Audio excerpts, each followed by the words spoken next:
Abra sua Bíblia, você que está aqui presente, você que está assistindo a este vídeo. Colossenses 2, verso 4 em diante, diz assim: Assim digo, para que ninguém vos engane com raciocínios falazes. Pois, embora ausente quanto ao corpo, contudo em espírito estou convosco, alegrando-me e verificando a vossa boa ordem e a firmeza da vossa fé em Cristo. Ora, como recebestes Cristo Jesus, o Senhor, assim andai nele enraizados e edificados, e confirmados na fé, tal como fostes instruídos, crescendo em ações de graças. Verso 8. Cuidado, que ninguém vos venha a enredar com sua filosofia e vãs sutilezas, conforme a tradição dos homens, conforme os rudimentos do mundo e não segundo Cristo. Verso 9. Porquanto nele habita corporalmente toda a plenitude da divindade. Queridos, interessante a gente entender, primeiramente, o contexto no qual foi escrita a carta aos irmãos ali na igreja em Colossos.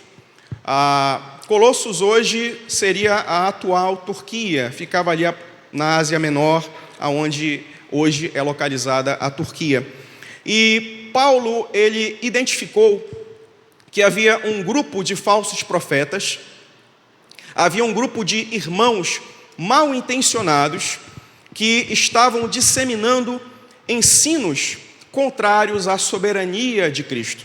Ensinos que estavam desconstruindo a figura messiânica de Cristo, tratando a Cristo como simplesmente uma pessoa que andou por aquela região como um simples profeta ou como uma simples pessoa e que não havia nenhuma divindade, ou seja, desconstruindo a figura de Cristo como Deus e como Messias, como o ungido, como o Salvador do mundo.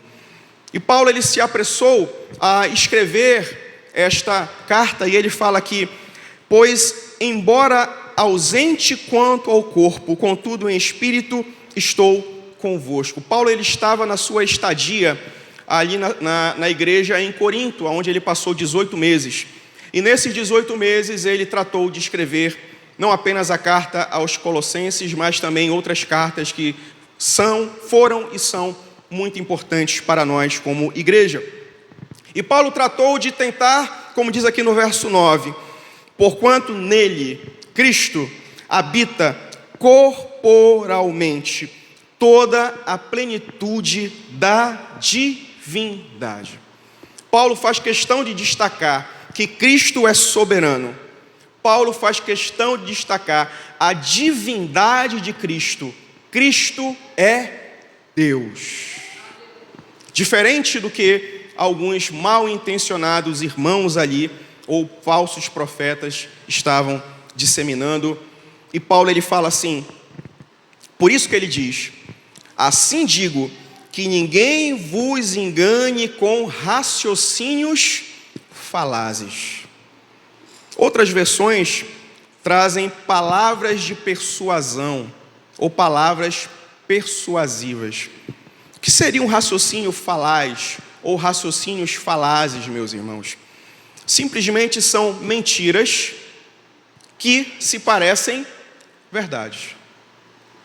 Raciocínios falazes são mentiras muito bem embaladas, são mentiras muito bem produzidas, muito bem enfeitadas, muito bem coloridas, arrumadas, para que pareçam verdades.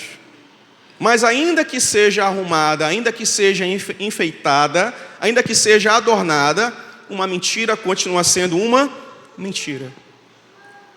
Então Paulo está dizendo, olha, que ninguém vos engane com mentiras que têm a aparência como se fosse uma verdade. Ninguém vos engane com isso. E no verso 8, ele complementa, dizendo assim, cuidado, ninguém vos venha a enredar com sua filosofia e vãs sutilezas, conforme a tradição dos homens, conforme os rudimentos do mundo, e não segundo Cristo. Queridos, enredar é um termo da pesca, é prender com a rede. Paulo está dizendo, olha, ninguém venha a vos prender com rede alguma. E o que é a rede para o peixe? É uma armadilha. Então Paulo está dizendo, olha, cuidado para que vocês não caiam em nenhuma armadilha. Cuidado para que vocês não fiquem desatentos e sejam enredados, e sejam aprisionados, e sejam capturados por alguma armadilha. Que armadilha? Armadilha de filosofias e vãs sutilezas. Queridos, é o que mais a gente tem vivido hoje em dia. Que armadilhas são essas? Armadilhas de tradições humanas, pensamentos, ideologias, filosofias humanas, conforme os rudimentos deste mundo. O que são rudimentos? São conhecimentos basilares, conhecimentos básicos deste mundo, e não segundo o conhecimento de Cristo. Olha o que Paulo está dizendo. Paulo escreve uma carta para uma igreja que estava desconstruindo a figura do Messias, diminuindo ou excluindo Jesus como um Deus soberano. E ele fala, olha, cuidado, ninguém vos engane com raciocínios falazes, com mentiras que parecem verdades. Ninguém venha a vos prender, a vos aprisionar, não venham a cair em armadilhas de vãs sutilezas, de filosofias rudimentares dos homens. Sabedoria humana, filosofia humana, entendimento humano e não o de Cristo. Queridos, nós vivemos hoje um tempo de pós-modernidade. Na pós-modernidade, a figura de Deus foi morta. Os homens procuram excluir Deus da história humana. Nós vivemos um tempo de secularismo. O que é o secularismo? É a rejeição do divino. É a rejeição da religião. É a rejeição daquilo que nós cristãos temos e acreditamos como fé, a fé no nosso Senhor e no nosso Salvador. Nós vivemos um tempo de hedonismo. O que é o hedonismo? É a busca pelo prazer a qualquer medida. Busca-se o prazer a todo o custo. Prazer pessoal, o prazer hedonista, o prazer egoísta, que satisfaz a lascívia e o ego de cada um. Vivemos um tempo do humanismo, onde os seres humanos, eles são colocados no centro e Deus é deixado de lado, cada vez mais periférico e deixado de lado, até ser esquecido. E o homem e a sua razão, e o homem e as suas vontades são colocados no centro de tudo. Vivemos um tempo de um cristianismo cultural, irmãos. O que é um cristianismo cultural? É um cristianismo da moda. Hoje é bacana dar like nas redes sociais, você se dizer cristão. Você ganha seguidores postando coisas referentes à religião, referentes a Cristo, referentes à Bíblia, mas o coração muitas das vezes está longe de Deus. Outro dia eu estava assistindo uma entrevista de dois influencers muito conhecidos no Brasil. Eles recentemente começaram um relacionamento e o entrevistador perguntou como foi. Aí ele disse, porque me convidaram para ser batizado no Rio Jordão. Ele não era cristão, não era nada, não tinha religião alguma, Mas ele disse que chegando lá ele sentiu algo místico. Veja, o evangelho se resumindo a algo místico. E ele se batizou no Rio Jordão. Aí perguntaram: e qual igreja você frequenta? Ah, nenhuma. Eu faço a minha fé. Eu faço a minha religião. Ele, por sua vez, levou ela para também se batizar no Rio Jordão, e a mesma coisa. Ou seja, é moda. Agora virou moda entre os famosos, né? O batismo no Rio Jordão. Como se fizesse alguma diferença se batizar no Rio Jordão ou se batizar na sua própria igreja aqui no Brasil. Como se tivesse, como ele disse, algo místico, algo sobrenatural, diferente naquele lugar. Não há nenhum. Não há nada de diferente, não há nada de especial ali, nada. É só um rio como os nossos rios aqui que cercam a nossa cidade. Cristianismo da moda. Cristianismo como elemento de cultura de massa. É isso que nós vivemos. Há um sociólogo polonês chamado Zygmunt Bauman. Ele desenvolveu o conceito de sociedade líquida. Segundo ele, a sociedade ela é líquida a partir do momento que ela é volátil, a partir do momento que ela é fluida, a partir do momento que ela é marcada pela liquidez dos relacionamentos e dos comportamentos humanos. Imagine este copo aqui. A água que foi colocada aqui, ela assume a forma cilíndrica desse copo. Agora, se o irmão trouxesse um copo quadrado, a água assumiria um formato quadrado. Assim é a sociedade líquida. É uma sociedade que se adequa, que muda e se transforma conforme as conveniências. Conforme aquilo que é conveniente para você, para mim, para cada um de nós. Ou seja, é uma sociedade onde o compromisso e a responsabilidade é uma atitude que não faz parte.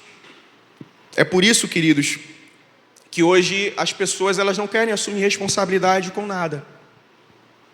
É por isso que hoje nós vemos a desconstrução dos casamentos. Sabe o que é isso?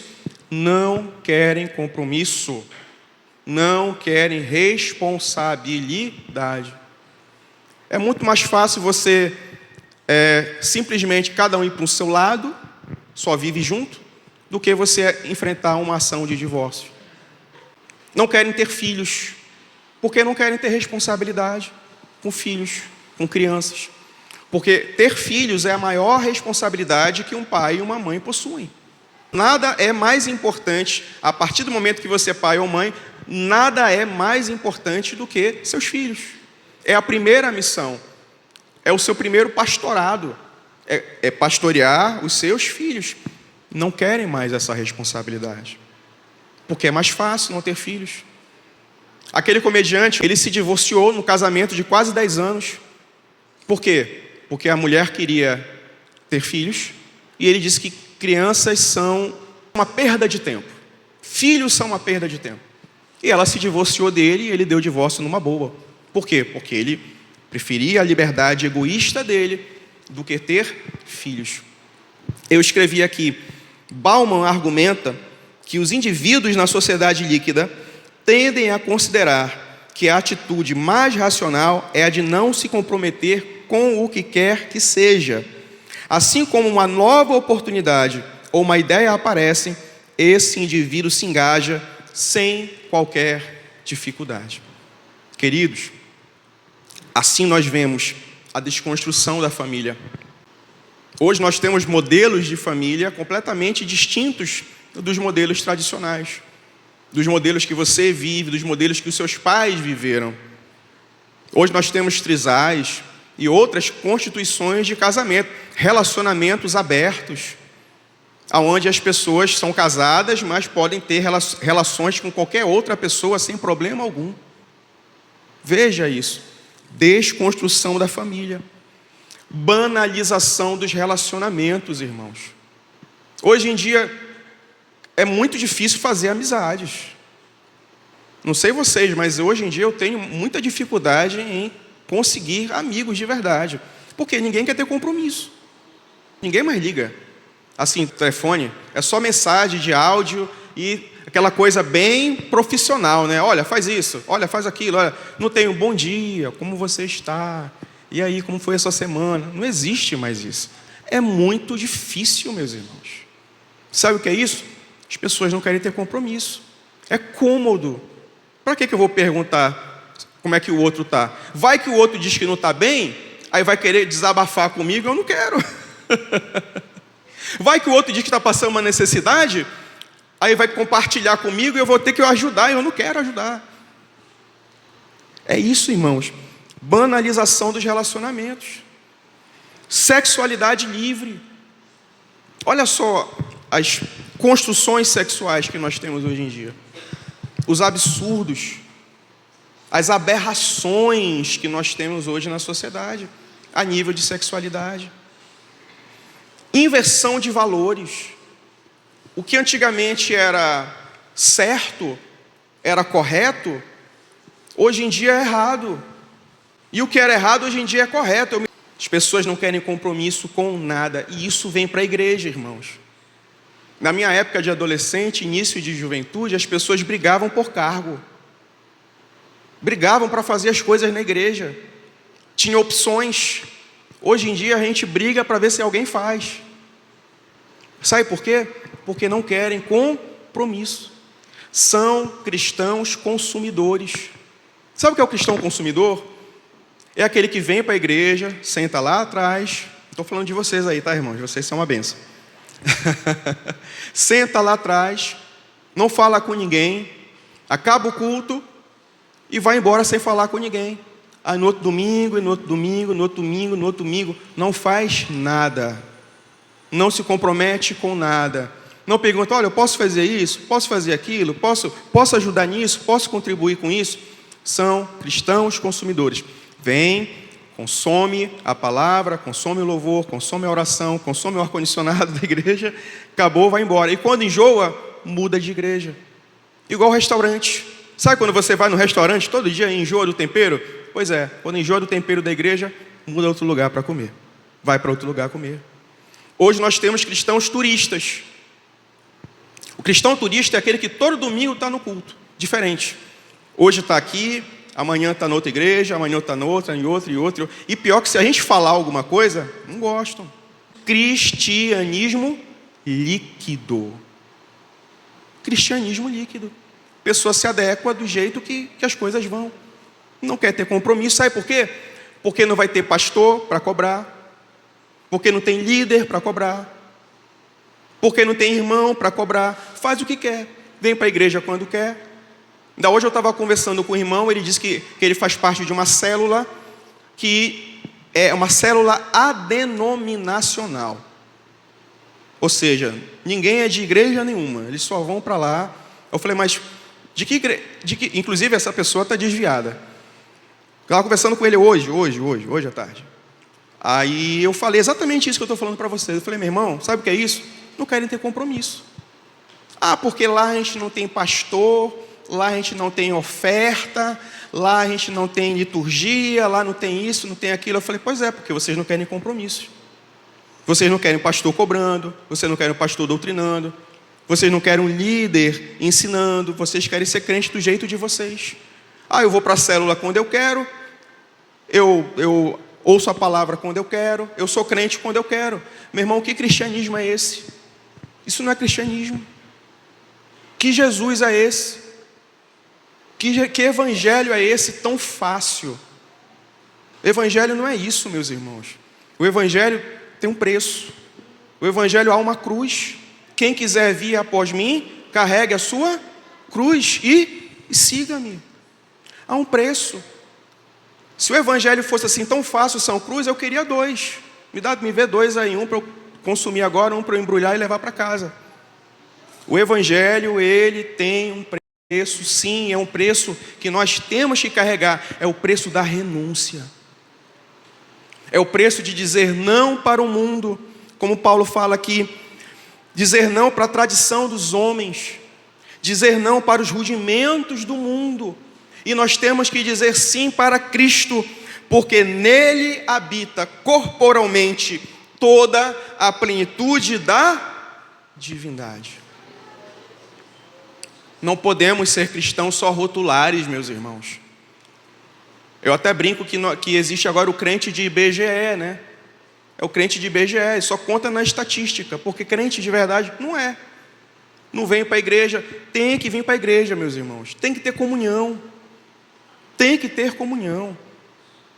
Tá? Tem que ter envolvimento. Tem desviado dentro da igreja. Porque só vir para a igreja não é suficiente.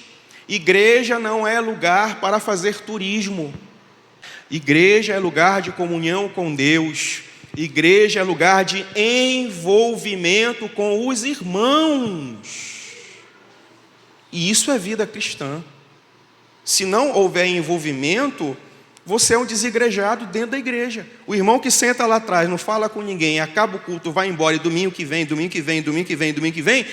é um desigrejado dentro do culto. Nós temos que ter envolvimento. Nós temos que falar com os irmãos, cumprimentar os irmãos, saber dos irmãos, ser colega dos irmãos, ser amigo dos irmãos, sermos família, como cantamos no início. Somos corpo. Nós somos cada um de nós somos pequenas engrenagens, pequenas peças de uma máquina chamada o corpo de Cristo, que é a igreja.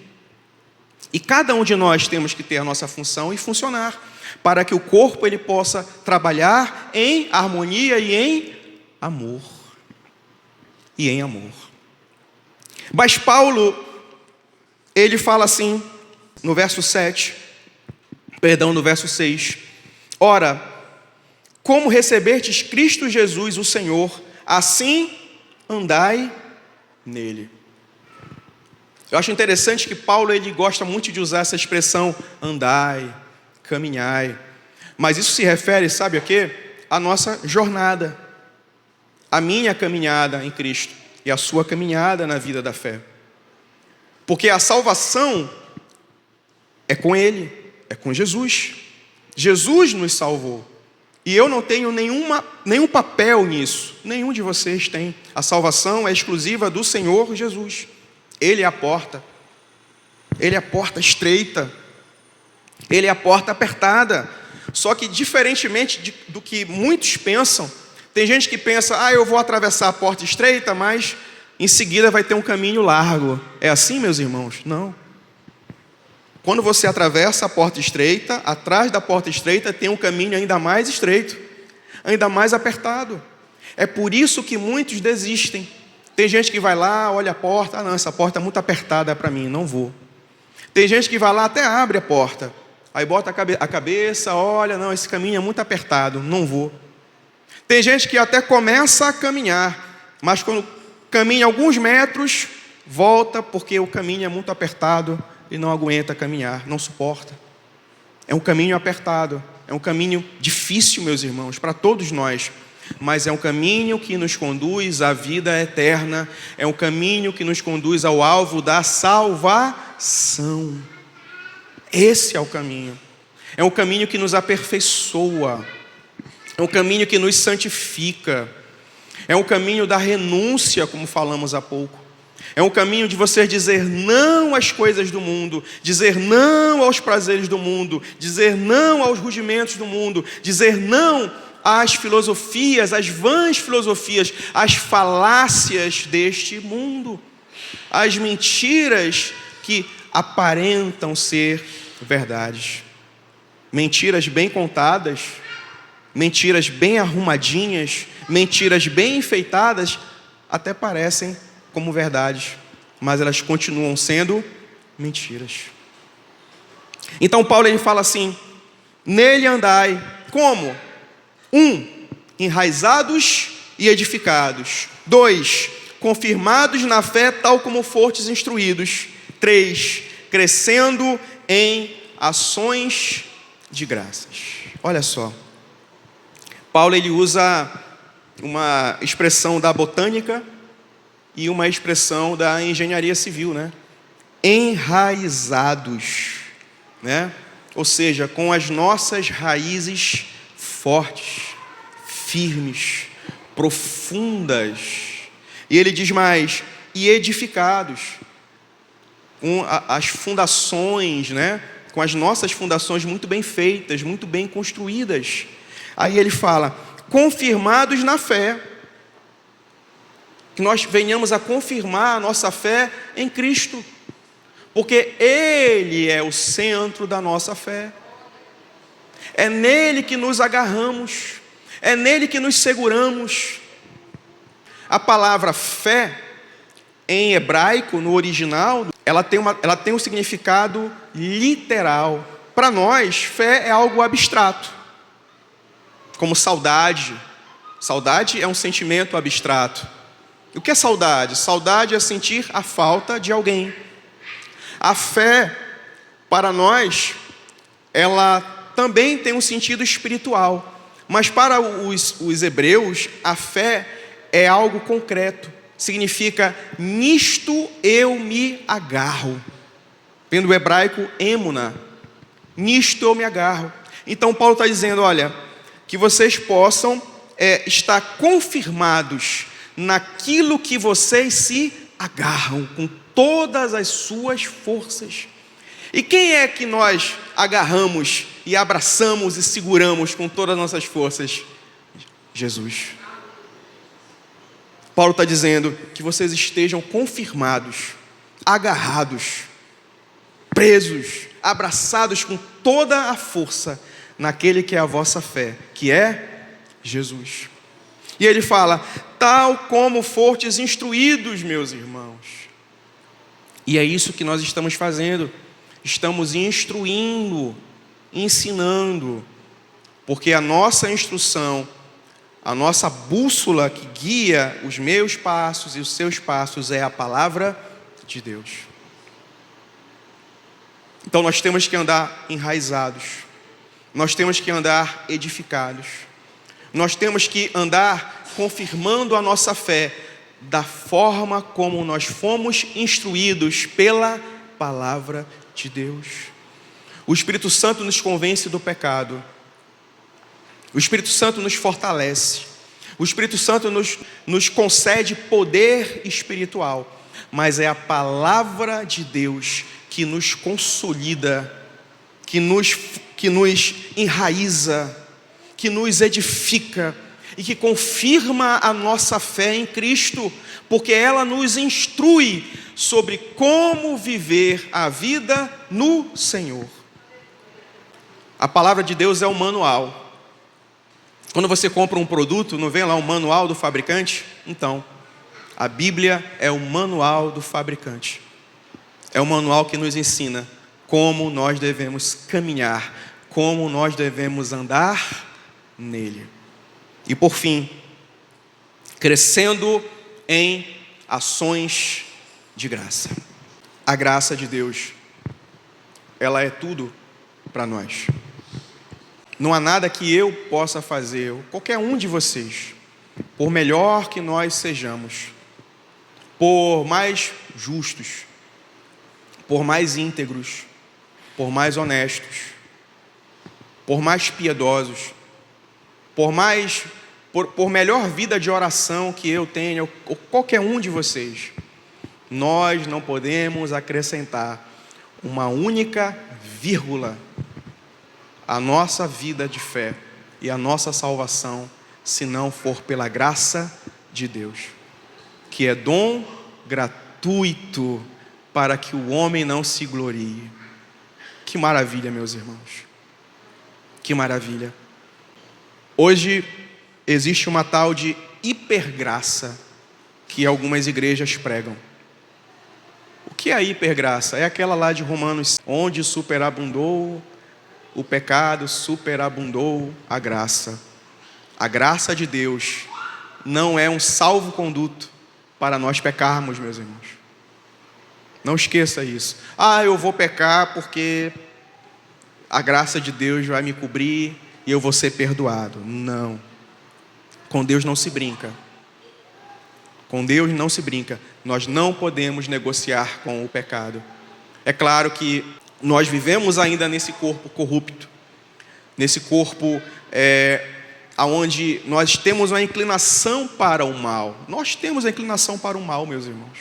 Todos nós.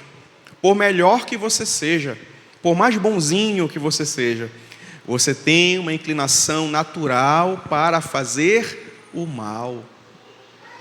Se não é o Espírito Santo, meus irmãos, o que seria de nós? O que seria de mim?